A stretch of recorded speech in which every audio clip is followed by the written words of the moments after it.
Hi, I'm Amy Beecham, Communications Director for Krause Financial Services. Welcome to Industry Insights. In this series, we discuss news, updates, and hot discussion topics that affect the elder law space and that are relevant to you as an elder law attorney. Working on hundreds of cases per month and working with attorneys from across the country, we see trends that affect this area of planning, and we want to share some of those insights with you today. Today we have our Corporate Counsel Scott Engstrom. If you've been following along with Industry Insights, you know Scott is a regular on this series. Today, he's going to discuss a topic we've seen trending in the listservs lately. What is the difference between an attorney and a non-attorney Medicaid planner? Welcome, Scott. Hi, Amy. Thanks for having me. So to start off and to lay a baseline here, what is Medicaid planning? What are we talking about when we say that? So when people ask about Medicaid planning, they're asking about a financial review, specifically of someone's finances or a family's finances when there's some sort of long-term care horizon, whether you're looking at a long-term care horizon farther down the road or what some more immediate needs are. Mm-hmm. You're looking at what the finances look like and what could be done with them to preserve assets and if there are options available. And why is identifying that time frame so important?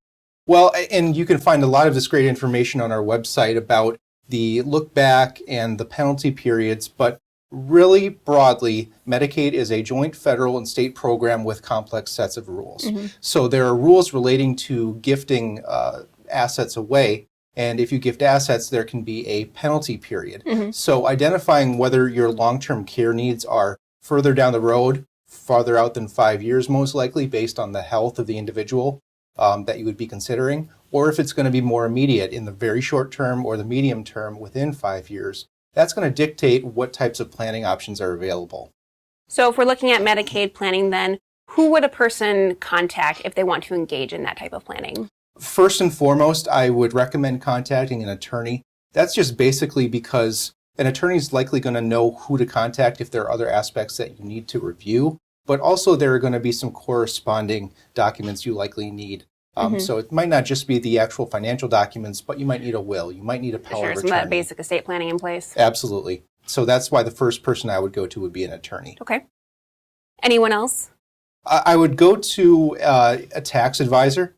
What you're doing with your assets can have tax implications, and you want to make sure that whatever you're doing on the financial planning side or when you're putting together this plan, taking into account your long-term care needs, you want to make sure that any benefit you're getting from those planning strategies isn't wiped out by the tax ramifications. So a tax advisor is someone you definitely want to consult with. You'd also want to potentially consult with an insurance agent. Okay. An insurance agent is somebody who is going to have specific insight into how particular insurance products could help. You know, long-term care insurance, a Medicaid compliant annuity, a funeral trust funded by a life insurance policy, things like that. The insurance agent is going to be very familiar with those products and also familiar with the carriers and which specific carrier might be the best option for you. Another person you would contact is a financial advisor or planner, someone you might have worked with previously, or if you don't have somebody specific, finding a financial advisor. They're kind of good at looking holistically at your financial picture, your income sources, your assets, whether they're liquid assets or whether they're tied up in real estate or other items. They're going to have a holistic picture of your finances as well. So those three are kind of the real big buckets I would put the other people you'd want to consult with in. Okay, so those are really the non-attorney Medicaid planners. So can you describe what each of their roles really is in the Medicaid planning process? Sure. So each of them are going to work with the attorney. And again, the attorney is the quarterback here. The attorney needs to be the one leading this. But the tax professional is the one who's going to be working with the attorney to make sure that whatever planning options they're coming up with the other professionals are not going to have some significant tax ramifications. The insurance agent is going to be working with the insurance carrier, is going to be signing off as the producer of any insurance products that need to be purchased. The financial planner is also going to be able to facilitate transactions, work with financial institutions as well.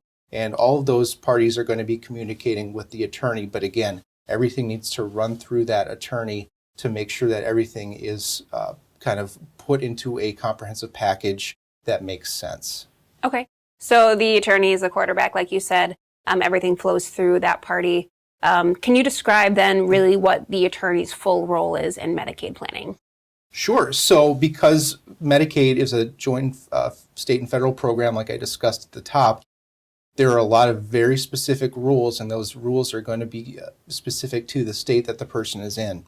And whatever transactions occur, whether they were gifts, whether there are transactions that occur with tax-qualified funds, if there are insurance products that are purchased, they have to be done appropriately and according to the rules of Medicaid if you want to avoid any sort of transfer penalty if you are looking for some sort of more immediate need. And you also want to make sure that if you are doing something that is further down the road, that there is still some sort of mechanism that you can use to get Medicaid eligibility if you need to in a shorter term than you anticipated. So the attorney is really going to be looking at those rules very closely. They're going to be looking at the advice they're getting from the tax professional, from the insurance agent, from the financial planner. They're going to be making sure that the information they're getting from their client is accurate, and they're going to be checking all of that information consistent with the Medicaid rules in their state to come up with a comprehensive plan, and then, very importantly, communicate it in a way that the client and their family can digest. Because getting all that information and distilling it down into something that someone who is not an attorney can understand, that can be very difficult, and that's a big part of the attorney's job. Okay. So it sounds like we definitely agree an attorney should be involved on every Medicaid planning case. Now, for attorneys who might not be used to working with, these so-called non-attorney Medicaid planners, what are the advantages of them choosing to work with those people? Well, first of all, it's beneficial to have that exchange of ideas. You can perhaps get new ideas, and it's also going to give your client some peace of mind that, yes, this attorney is an attorney and they are trained in the law and they're going to make sure that this plan is consistent with the law. But that attorney being willing to work with these other parties and make sure that things are buttoned up from various different angles, that shows the client that this attorney is going to be collaborative and work towards the right plan for them. Sure. And really the second big benefit is education. You always want to be educating yourself. I always say that they call it the practice of law because you're practicing every day. So why not educate yourself throughout the process, get ideas from the tax professional, learn more about the insurance industry and what products are available from your client, from that insurance producer, and learn more about financial planning devices, tools, and transactions that can help your client. So there's a lot of benefits in creating this holistic team that can help get your client the objective that they're seeking. Sure. Yeah, I like the way you put that. So then the flip side, now, are there any disadvantages or caveats the attorney should really be aware of when working with these other types of professionals? Yep, you want to make sure, first of all, that these professionals are, that they're qualified, that they have experience, that they know what they're doing. So you're going to want to, have a test phone call with them and just discuss how they conduct their business. And if you like what you hear, that's somebody who you might want to work with after you look into their background. If it's not someone you're comfortable with on a personal level, it's probably not somebody you should be working with for your client. And there is also the idea that there could be too many cooks in the kitchen. Not every case is going to be so complex that you need a tax professional, insurance agent, financial planner, somebody with very few liquid assets. It's probably going to be something that's relatively simple. Okay, great. Well, thank you for sharing that insight with us, Scott. For more information on this topic, contact our office at 855-552-5893. Thanks for watching.